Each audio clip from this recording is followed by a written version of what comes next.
If you're thinking about moving to Winnipeg or you're a newcomer in the Winnipeg market, then this video is for you. Today we're talking about how the population growth in Winnipeg is going to affect housing prices and how it already has impacted the current market.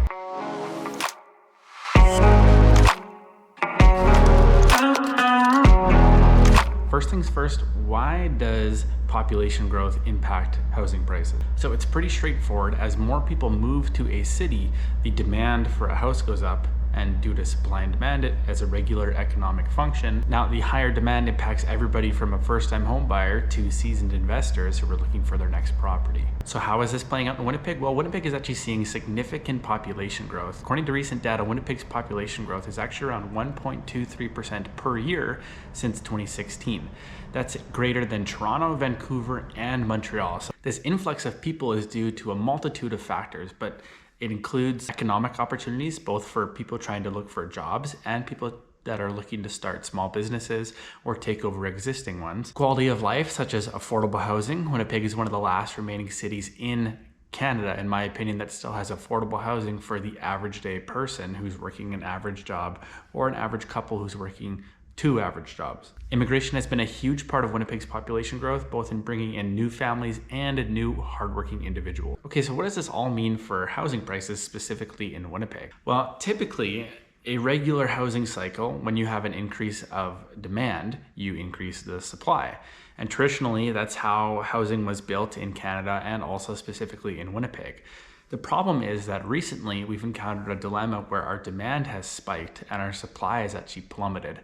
And a lot of people have felt this pressure in the most recent years with competitive housing markets, overbidding, lots of competition, really hard to find a home, especially for the first-time home buyer crowd. Part of this is due to the fact that developers have actually switched the types of buildings they're building, switching from single-family homes to more duplexes and bigger apartments and condos. And a part of that is due to trying to increase the density of living in Winnipeg, which I think is good. And they're doing this by taking a single-family house that is dated or potentially a teardown and turning that into 2 separate duplexes, going from 1 family dwelling to 4 family dwelling units. So essentially quadrupling the amount of density. The downside to this is that it's drastically decreased the number of single family homes. In 2023, the number of permits for single family homes was only 964.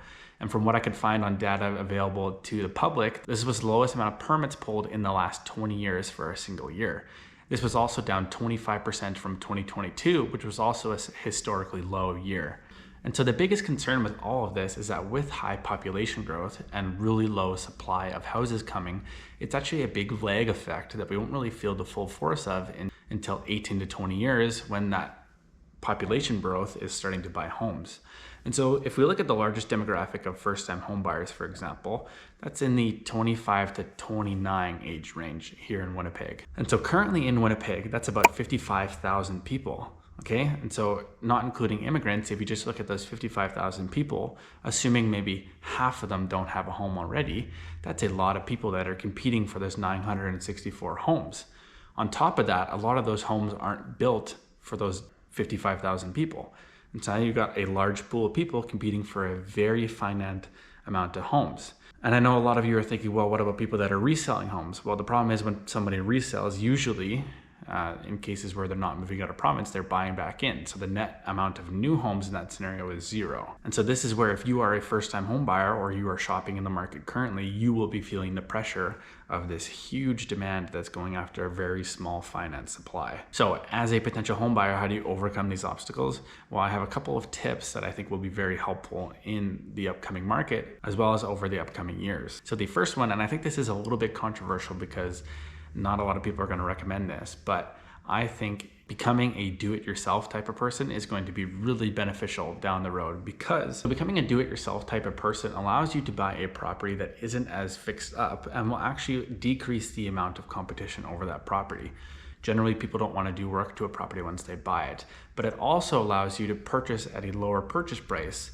And if you combine that with putting less of a down payment, if your finances allow it, you can have some extra money to do some of the fixes yourself. Now, obviously you have to follow codes given by the city and maybe it's worth hiring some stuff out, but learning as much as you can really help you get into a property rather than sitting on the sidelines waiting for that perfect property.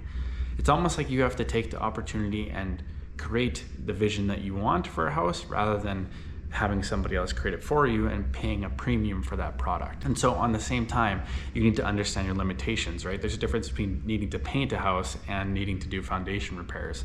If you've never done any sort of construction, I don't recommend doing foundation repairs on your own, right? Has some severe liabilities and honestly is quite dangerous. And so I wouldn't recommend doing that. But painting, anybody can really learn painting. It's hard to do it really well, and so that's why people paint people, but it is something that's pretty low cost that you can learn to do yourself. Okay, and my second tip, or I guess my third tip here, is that when you are shopping for a home, don't sacrifice on the area. What a lot of people like to do is after they've looked for a long time, they say, you know what, let's look in a different neighborhood. And sometimes that's okay because people actually have unrealistic expectations of what they're looking for, and it's actually not possible in the neighborhood they're looking in. And that's something that as an agent, I would help guide you along that path to so that we're not wasting your time on looking for a property that is never going to exist in the area that you want. However, in terms of area, if you can afford the area, a lot of people were sacrificed just to get into the house they want. But over time, as the supply on housing continues to go lower, it's going to be harder to get into those coveted neighborhoods that you specifically want. And I've always heard the phrase that you can change everything about a house except for where it is. You can literally tear down a house and build a new one on that same plot of land, but you cannot move the land. And that's why real estate fundamentally has always been location, location, location. So I'll leave you with this. What are your thoughts on Winnipeg's housing market? Do you think that it's gonna boom? Do you think it's gonna bust? Are we in a bubble? I certainly don't think so. I think the outlook for Winnipeg real estate is still going up, especially with our growing population. But let me know in the comments your thoughts down below. And if you're considering a move, reach out to me and let's see if we can find that next place for you.